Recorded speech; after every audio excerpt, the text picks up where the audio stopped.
اللہ اللہ اللہ اللہ اللہ ولیکن رسول اللہ وخاتم النبیین، محمد صلی اللہ علیہ وسلم اللہ کے رسول ہیں اور نبوت کا سلسلہ آپ کے اوپر ختم کر دیا گیا، تمام کر دیا گیا، آخری رسول ہے۔ یہ اعلان اللہ رب العالمین نے کیا۔ اسی طریقے سے قرآن مجید کی آیت ہے محمد الرسول اللہ، محمد صلی اللہ علیہ وسلم اللہ کے رسول ہے۔ یہ ساری آیتیں اس بات کے اوپر دلالت کرتی ہیں کہ جناب محمد رسول اللہ صلی اللہ علیہ وسلم اللہ کے بندے اور اللہ کے بندے اور اس کے رسول ہیں۔ چلیے آگے۔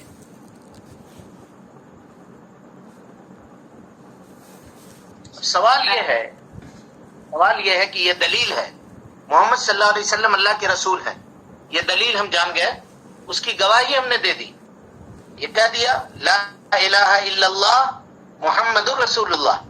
اب محمد الرسول اللہ کہنے کا مطلب کیا ہے؟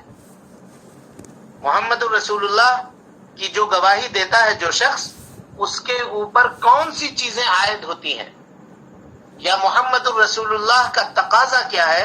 مصنف رحمت اللہ علیہ اب اس کو بیان فرما رہے ہیں۔ چلیے۔ حضرت محمد صلی اللہ علیہ وسلم کے رسول اللہ ہونے کی شہادت دینے کے معنی یہ ہے کہ آپ صلی اللہ علیہ وسلم کے احکام کی اطاعت کی جائے، آپ نے جو بھی خبر دی ہے اس کی تصدیق کی جائے، آپ نے جن امور سے روکا اور منع کیا ہے ان سے قطعی اجتناب کیا جائے، اور اللہ تعالیٰ کی عبادت صرف مشروع طریقہ ہی سے کی جائے۔ یہ بتایا کہ لا الہ الا اللہ کا محمد رسول اللہ صلی اللہ علیہ وسلم کے اقرار کا تقاضا یہ ہے۔ کیا ہے تقاضا؟ دیکھیے غور سے، اگر کوئی آدمی ان تقاضوں کو پورا نہیں کرتا ہے، اس کا مطلب یہ ہے کہ وہ محمد رسول اللہ صلی اللہ علیہ وسلم کے رسول ہونے کی گواہی دینے میں سچا نہیں ہے۔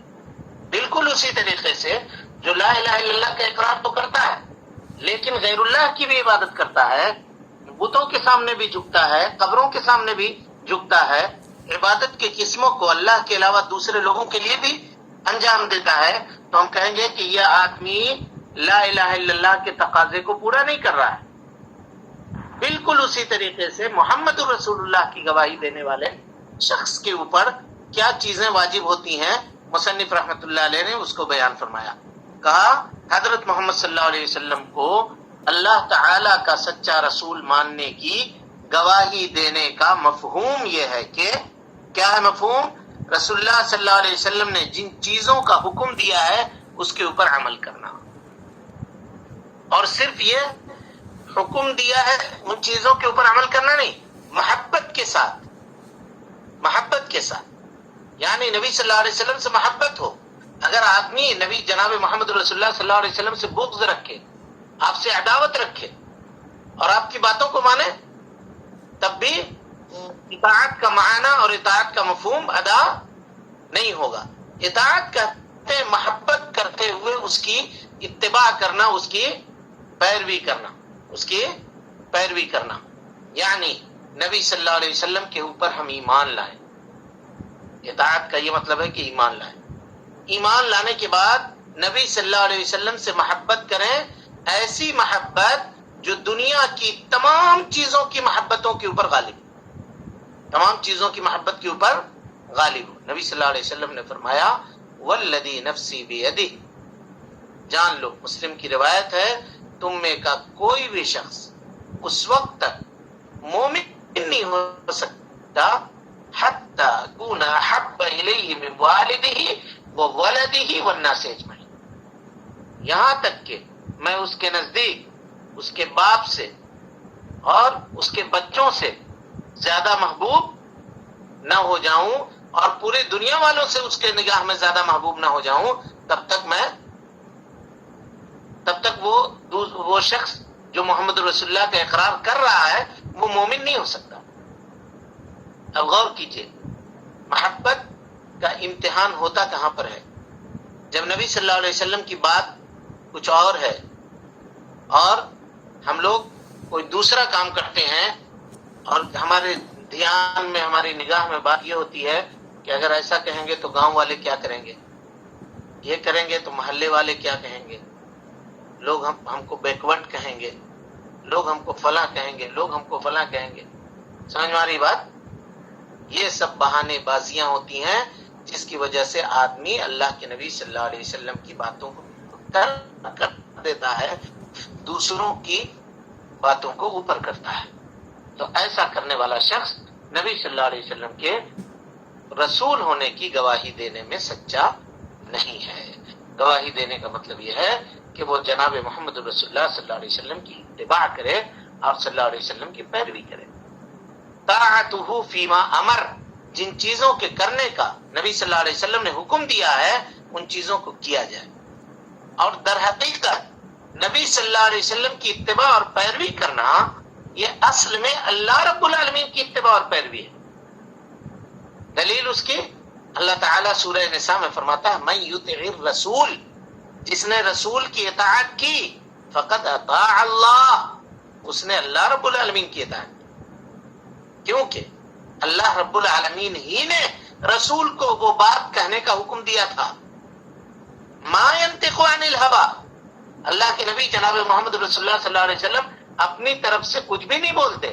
ان هو الا وحی یوحى، وہی بات بولتے ہیں جس کے بولنے کا، جس کے بتانے کا، جس کی دعوت کا، جس کی تبلیغ کا اللہ رب العالمین جناب محمد رسول اللہ صلی اللہ علیہ وسلم کو حکم دیتا ہے. طاعتہ فیما امر، اللہ کے نبی صلی اللہ علیہ وسلم کی اتباع کی جائے ان چیزوں میں جن چیزوں کے کرنے کا جناب محمد رسول اللہ صلی اللہ علیہ وسلم نے حکم دیا ہے. یہ پہلا پوائنٹ ہوا. اس کے بعد کیا ہے؟ اور وَإِجْتِنَابُهُ عَمَّا نَهَى عَنْهُ وَجَزَرَ، جس چیز سے اللہ کے نبی صلی اللہ علیہ وسلم نے منع کیا ہے اس چیز کو ترک کر دیا جائے بالکلی طور پہ، چاہے وہ ہم کو کتنا اچھا ہی کیوں نہ لگتا ہو، ہم اس کو ترک کر دیں، اس کو چھوڑ دیں، کیونکہ یہ کام اللہ کے نبی صلی اللہ علیہ وسلم نے منع کیا ہے. اور منع کرنا یہ سب آپ جانتے ہیں، قولی سنت ہوتی ہے، فعلی سنت ہوتی ہے، اور اسی طریقے سے سکوت بھی ہوتا ہے، خاموش رہنا کسی کام سے، یہ بھی منع کے اوپر دلالت کرتا ہے کہ نبی صلی اللہ علیہ وسلم کے زمانے میں وہ موقع آیا تھا، ہے نا، وہ موقع آیا تھا. مثال دے دے رہا ہوں واضح ہو جائے تاکہ بات، کہ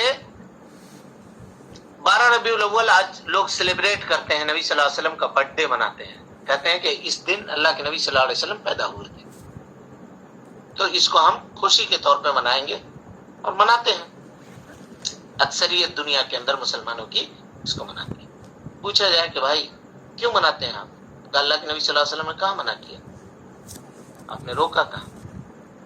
آپ نے کبھی منایا؟ یہ پوچھا جائے آپ نے کبھی منایا؟ یہ بتاؤ. پوری زندگی میں نبی صلی اللہ علیہ وسلم کی 23 سالہ نبی بنائے جانے کی تاریخ میں آپ نے کبھی منایا؟ نہیں منایا.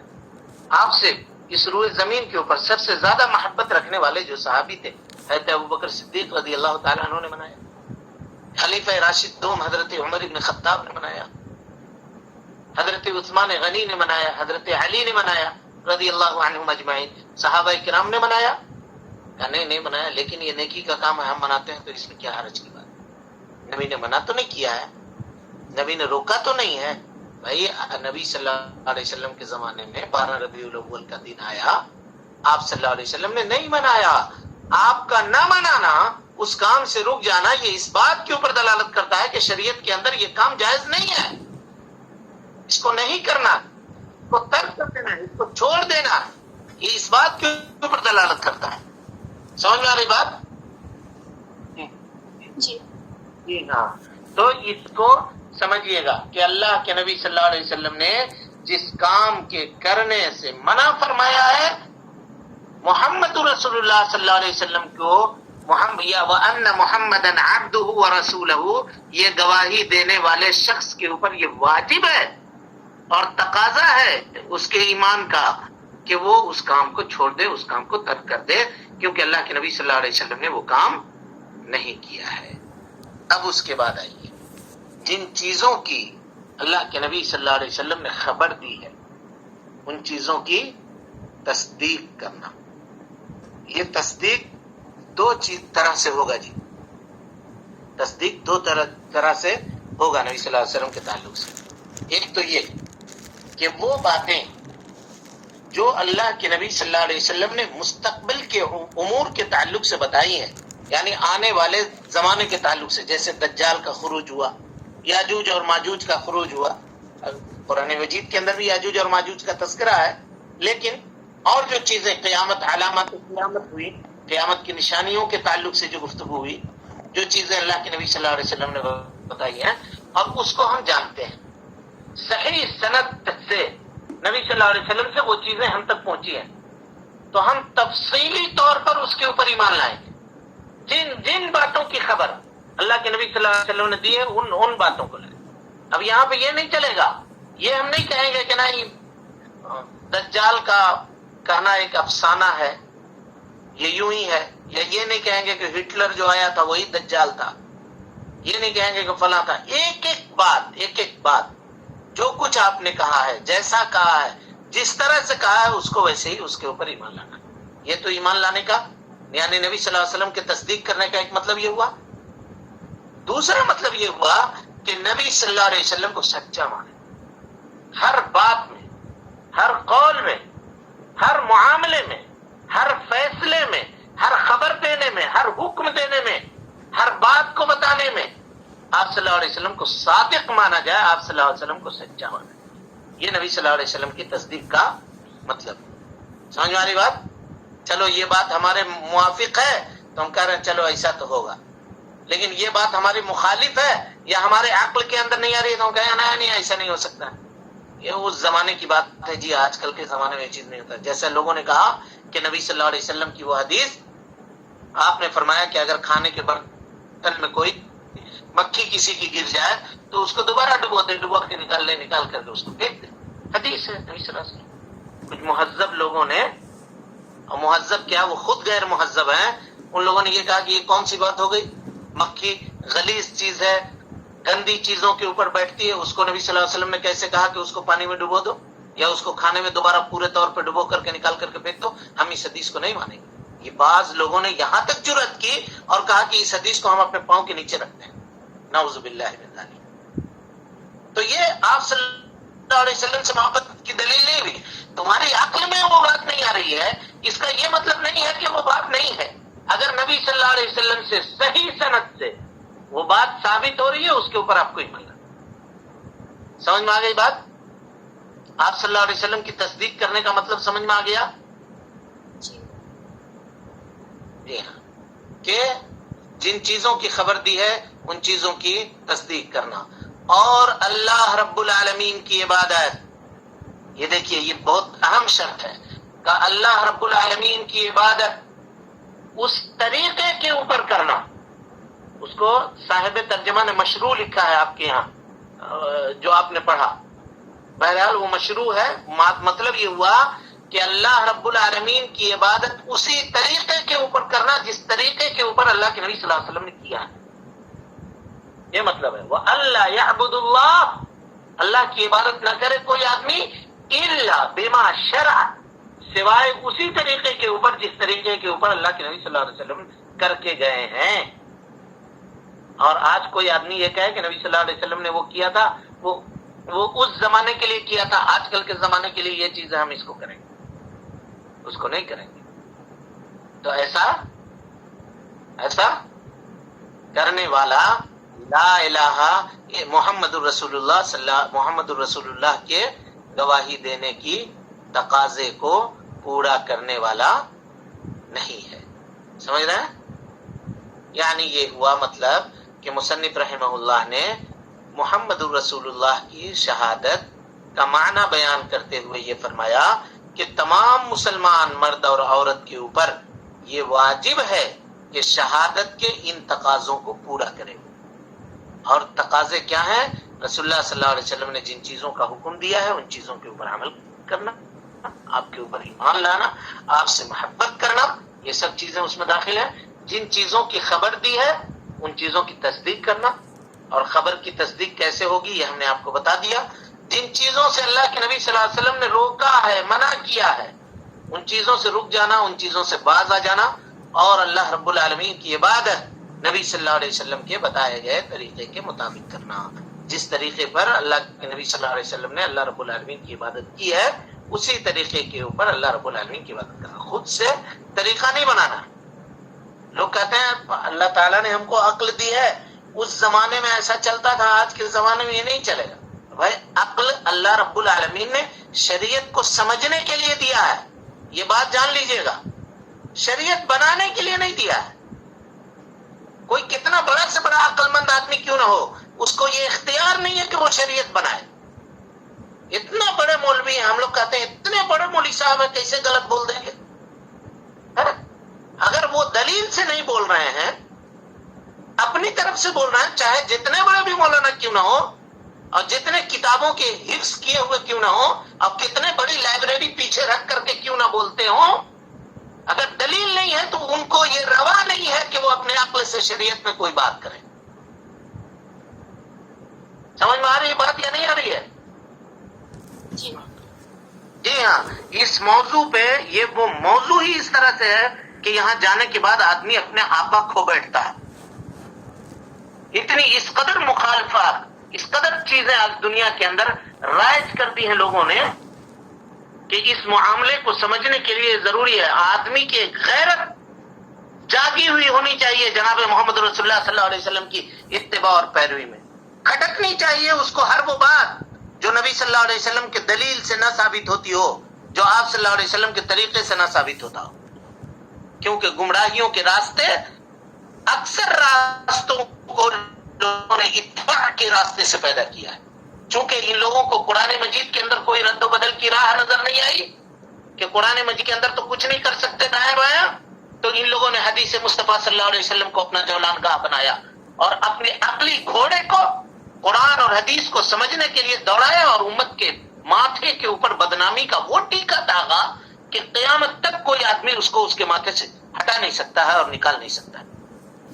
جو کھیل کھیلا گیا شریعت کے اندر مولوی کی عظمت کے نام کے اوپر, عالم کی بزرگی کے نام کے اوپر, کسی عابد کی عبادت کے نام کے اوپر, کسی زاہد کے کرامت کے نام کے اوپر, شریعت میں جو تماشا کیا گیا اس سے بڑا تماشا کا تصور روئے زمین کے اوپر نہیں مل سکتا. اسی لیے آدمی باغیرت ہو, باہمیت ہو, جہاں کہیں بھی سنت کی بات آئے تو دونوں کان کھڑا کر لے اور پورے طرح سے چوکنا ہو جائے اور اس کے بعد باتوں کو ٹھیک طریقے سے سمجھے اور اس کے مطابق اپنی زندگی گزارنے کی وہ کوشش کرے. کہ ہر مرد اور عورت کے اوپر یہ چیز واجب ہے اور اللہ رب العالمین کی عبادت نبی جناب محمد رسول اللہ صلی اللہ علیہ وسلم کے لائی ہوئی شریعت اور آپ کے بتائے گئے راستے اور طریقے کے مطابق کیا جائے. سمجھ میں آ گئی بات؟ جی, اس میں آخری نبی بھی ماننا ہوگا. جی اس میں آخری نبی بھی ماننا ہوگا. ہاں, نبی بھی ماننا ہوگا. یہ بھی ماننا ہوگا کہ نبی صلی اللہ علیہ وسلم آخری نبی ہیں, اس کے بعد کوئی دوسرا نبی آنے والا نہیں ہے. اور جو بھی کوئی شخص نبی ہونے کا دعویٰ کرے گا وہ جھوٹا ہے, وہ کذاب ہے. چلیں. نماز, زکوٰۃ اور تفسیر توحید کی مشترکہ دلیل خالق کائنات کا یہ ارشاد ہے وَمَا أُمِرُوا. ایک منٹ, نبی صلی اللہ علیہ وسلم کو رسول ماننے کا تقاضا یہ کتنے چیزوں سے پورا ہوگا جی؟ 4. کون کون بتائیے جلدی جلدی. جن کاموں کا حکم دیا اس کو بجا لانا, اور جو خبر دی ہے اس کی تصدیق کرنا, جن سے منع کیا اس سے رک جانا, اور اللہ کی عبادت میں صرف اسی کے مشترکہ اللہ رب العالمین کی عبادت نبی صلی اللہ علیہ وسلم کے طریقے کو فالو کر کے کرنا ہے نا, یہ مانو. شہادت ان محمد رسول اللہ کا تقاضا یہ بھی ہے کہ آپ صلی اللہ علیہ وسلم اللہ کے بندے ہیں, تو آپ کی عبادت نہیں کی جائے گی. آپ اللہ کے بندے ہیں, عبادت نہیں کی جائے گی. مخلوق ہیں, عبادت نہیں کی جائے گی. اور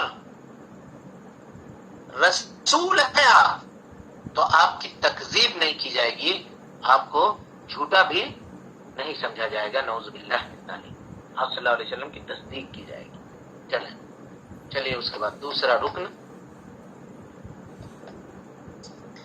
نماز، زکوٰۃ اور تفسیر توحید کی مشترکہ دلیل خالق کائنات کا یہ ارشاد ہے: وَمَا أُمِرُوا إِلَّا لِيَعْبُدُوا اللَّهَ مُخْلِصِينَ لَهُ الدِّينَ حُنَفَاءَ وَيُقِيمُوا الصَّلَاةَ وَيُؤْتُوا الزَّكَاةَ وَذَلِكَ دِينُ الْقَيِّمَةِ۔ نماز، زکوٰۃ اور توحید کی تفسیر اللہ رب العالمین کے اس فرمان میں ہے، یعنی نماز کی دلیل، زکوٰۃ کی دلیل، اور ساتھ میں آیت کے اندر اللہ نے توحید کی کچھ تفسیر بھی بیان فرما دی ہے۔ آیت ہے وما امروا الا ليعبدوا الله مخلصین له الدین حنفاء ويقيموا الصلاة ويؤتوا الزکاة وذلك دین القیمہ۔ انہیں اس کے سوا کسی اور بات کا حکم نہیں دیا گیا تھا۔ وما امروا، انہیں اس کے سوا کسی اور بات کا حکم نہیں دیا گیا تھا کہ وہ صرف اللہ کی عبادت کریں۔ الا لیعبدوا اللہ، وما امروا الا لیعبدوا اللہ، یہ اس بات ہے، اس کے لیے دین کو خالص رکھیں، مخلصین، اخلاص کے ساتھ، اور شرک سے، بتوں کی بندگی سے، اور اللہ کے علاوہ جن جن کی عبادت کی جاتی ہے ان کی بندگی سے مائل ہو کر کے، یکسو ہو کر کے اللہ رب العالمین کی عبادت کریں۔ حنفاء ویقیموا الصلاۃ، یہ نماز کی دلیل ہوئی۔ ویؤتوا الزکاۃ، یہ زکوٰۃ کی دلیل ہوئی۔ وذالک دین القیمہ، کہا اور یہی سیدھی ملت ہے، یہی مضبوط دین ہے، سیدھی ملت ہے، یہی مضبوط دین ہے۔ دین اسلام کا دوسرا رکن ہے جی نماز۔ دوسرا رکن کیا ہے؟ نماز۔ عربی زبان میں اس کو صلاۃ کہتے ہیں، اس کے لغوی معنی ہوتے ہیں دعا کے۔ صلاۃ کا لغوی معنی کیا ہے؟ دعا ہے نا؟ اور اصطلاح میں نماز یا صلاۃ کہتے کس کو ہیں؟ مخصوص اقوال اور افعال کے ذریعے اللہ رب العالمین کی عبادت کرنا، جس کی ابتدا تکبیر تحریمہ سے ہوتی ہے اور جس کا خاتمہ سلام پر ہوتا ہے یا تسلیم کے اوپر ہوتا ہے۔ جس کا خاتمہ کس پر ہوتا ہے؟ ہاں جی، سلام کے اوپر یا تسلیم کے اوپر، یعنی تکبیر تحریمہ اللہ اکبر کہہ کر کے آدمی نماز میں داخل ہوتا ہے، اور نماز کا اختتام یا نماز کا خاتمہ کس چیز سے کرتا ہے؟ السلام علیکم ورحمۃ اللہ، السلام علیکم ورحمۃ اللہ۔ اور اس میں مخصوص طریقوں کے اوپر اللہ رب العالمین کی بندگی کو انجام دیتا ہے۔ مثال کے طور پہ کھڑا رہتا ہے، نیت باندھ کر کے کھڑا ہوتا ہے، دونوں ہاتھوں کو بائیں ہاتھ کے اوپر داہنے ہاتھ کو رکھ کر کے کھڑا ہوتا ہے، اس کو رکوع کرتا ہے، اس کو سجدہ کرتا ہے، رکوع سے اٹھتا ہے، جلسہ کرتا ہے، سمجھ رہے ہیں؟ یہ ساری چیزیں جو نماز کے اندر ہے، تاکہ مخصوص اقوال اور افعال کے ذریعے اللہ رب العالمین کی عبادت کرنا، جس کی ابتدا تکبیر سے ہوتی ہے اور جس کا خاتمہ تسلیم کے اوپر ہوتا ہے، یہ نماز کہلاتی ہے۔ یہ کیا کہلاتی ہے؟ نماز۔ اور نماز دین اسلام کا ایک اہم ستون ہے، اہم بنیاد ہے۔ یہ گفتگو آپ کے سامنے آ چکی ہے، جس کو اللہ رب العالمین نے معراج کی رات میں، یعنی شب معراج میں نبی صلی اللہ علیہ وسلم کو بلا کسی واسطہ کے، یعنی جبرائیل، یہ وہ عبادت ہے، یہ وہ محترم اور معظم عبادت ہے کہ اس کی فرضیت میں اللہ رب العالمین نے حضرت جبرائیل کو بھی واسطہ نہیں رکھا، بغیر واسطہ کے اللہ رب العالمین نے اس عبادت کو جناب محمد رسول اللہ صلی اللہ علیہ وسلم کے اوپر فرض قرار دیا، اور آپ کے ذریعے سے پوری امت کے اوپر فرض قرار دیا۔ وقت مکمل ہو گیا، اب کل انشاءاللہ زکوٰۃ جو اسلام کا تیسرا رکن ہے اس کو پڑھیں گے۔ اب یہ نمازوں کی تفصیل ہے جی، ہے نا؟ نماز میں کون سی چیز واجب ہے، کون سی چیز فرض ہے، کون سی چیز کرنے سے نماز ٹوٹ جاتی ہے، تو یہ اس کا مجال، اس کی جگہ جو ہے وہ فقہ کی کتابیں ہیں، وہ فقہ کی کتابیں ہیں۔ یہاں جو ہم کو سمجھنا ہے وہ صرف یہ ہے کہ نماز اسلام کے ارکان میں سے ایک رکن ہے، اور نماز کا معنی یہ ہے، اس کی دلیل یہ ہے، اس کی دلیل یہ ہے۔ کسی کو کوئی سوال ہے آج کے درس کے تعلق سے؟ اللہ اللہ اللہ اللہ اللہ